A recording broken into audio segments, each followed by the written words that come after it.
9 will be on that side. Be over here. This will be your camera vision. Stand by! 10, 9, 8, 7, 6. 5 seconds, quiet! 3, 2, 1. Cue, James. Hello, good evening. Thank you very much indeed for joining us. James Max, a contestant on BBC Two's Apprentice programme. The work going on here is to develop one of the UK's newest and biggest shopping centres. Now, we're only a few miles away from Brent Cross, and you might have thought that it's the same kind of thing. An enclosed mall with a whole load of retail units. But in 2005, the way that the new investors will be choosing their tenants and who actually fills the space will be very different than 30 years ago at Brent Cross. Well, James Max, who you may recognise from the BBC programme The Apprentice, used to work in retail property development, and we sent him to find out how and indeed why our shopping centres are changing. An essential ingredient to a successful shopping centre is its anchor stores. They're known as anchors for precisely that reason. They hold it together. The idea is that they drive people from one end of the centre to the other. They tend to be big names like Marks & Spencer and Next, or department stores such as Debenhams or John Lewis. But the well-known stores are not the only attractions in shopping centres these days. Hopefully these guys were listening to that form guide intently, because they are 3 of the stars from The Apprentice. You're getting great reactions around here, aren't you? Certainly, I mean, people keep sort of waving and they sort of seem to recognise us, which I'm still not quite used to yet, to be perfectly honest. But no, great day and lovely sort of event for everybody who's here. The other candidate who had a lot of public support was James. That's because James is really, really, really nice.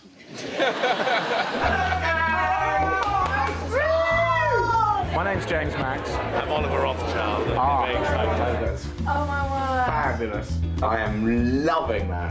Men buy roses, women buy lilies and everything else. Yep. Yeah. Chances are people at home during the day are more likely to be women. In the middle of some wet 300-acre... Ah, fuck! Oh, there's a huge animal there. I've used all the possible phrases I can use to describe how much of a fuck-up this all's all turning into.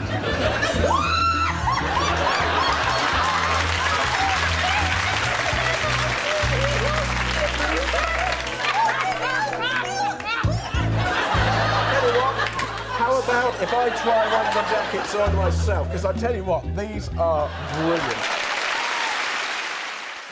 Dear The Morning After Show. Love the show? Yeah, sure you do. Especially the challenges you've set people. Those Apprentice blokes were brilliant. If you ever want to send them anywhere, they'll always be welcome in our village. We love a challenge. That's from Adela. Help you? Look surprised now. We've sent along Chief Blaggers James from The Apprentice. Hello, how are you? Very well, thank you. Now, we've seen that you've managed to get some redheads.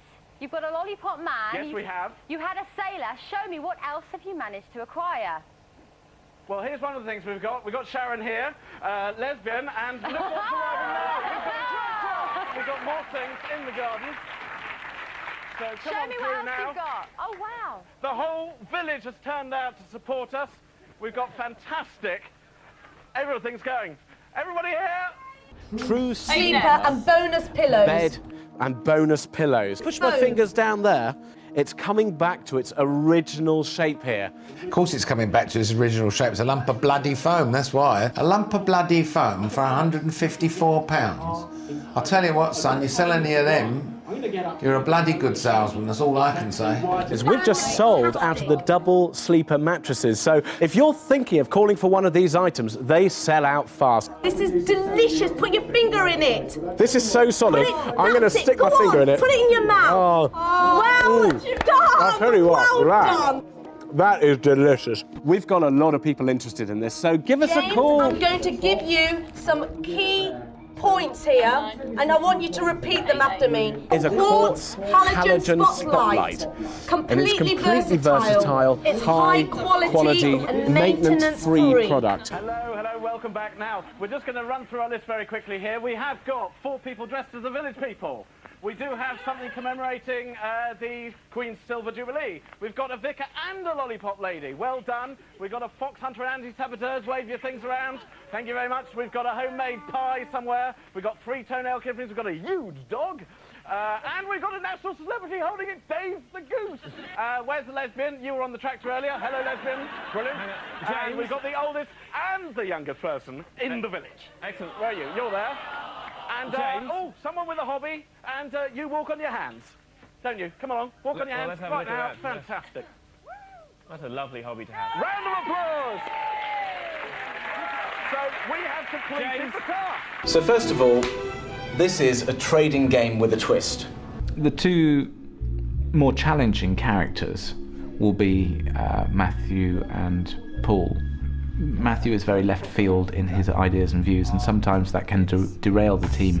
Paul has certain things over which he gets frustrated about, and this evening, you know, we had a discussion where he was looking very sort of po-faced, and I had to sort of extract out of him what he was upset about or worried about. James Max, a contestant on BBC Two's Apprentice programme, is the only person I know who drives one of these things, and he knows a thing or two about business. He must do if he owns an Aston Martin, let's face it. So we put him on this story. Have you ever wondered how something you own is made? Well, this is my Aston Martin, and I've brought it here to Warwickshire, to Aston Martin's factory, to see how the cars are made, and also to learn a little bit about the company's history. It's almost as clean and neat as the car off the end of its production line. The factory here at Gaydon in Warwickshire has been the home to Aston Martin for just 2 years. So these 130 people who are all busy doing things, what's the most difficult job out of all of them? They're all very complex. It's all skilled jobs. You're talking people who have been in the trade for years. It's a very Aston Martins were produced, and the target for the next year is 5,000. The driving force behind the development of Aston Martin is its chief executive, Dr. Ulrich Betz. He joined Aston Martin in 2000, having worked for both BMW and Porsche.